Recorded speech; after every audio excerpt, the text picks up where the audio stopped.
পরমারাধ্য শ্রী শ্রী বাবামণির রাতুল চরণে প্রণাম জানিয়ে এবং আমার সমস্ত গুরুভ্রাতা ও গুরু ভগিনীদের প্রতি সশ্রদ্ধ জয় গুরু সম্ভাষণ জানিয়ে আজকের পাঠ শুরু করছি। ওম অখণ্ড সংহিতা বা অখণ্ডমণ্ডলেশ্বর শ্রী শ্রী স্বামী স্বরূপানন্দ পরমহংসদেবের উপদেশ বাণী সপ্তম খণ্ড।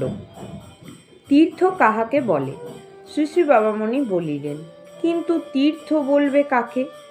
যার তীর্থ খ্যাতির সুযোগ নিয়ে শত শত তীর্থ কাক শুধু দেহি দেহি রব তুলে মেদিনী কাঁপাচ্ছে, ফলে মনের তৃপ্তি, শান্তি ও আত্মপ্রসাদ সঞ্চয়ের পরিবর্তে নূতনতর তিক্ততা আর কটুতা চিত্তের রিক্ত ভাণ্ডারে এসে জমছে।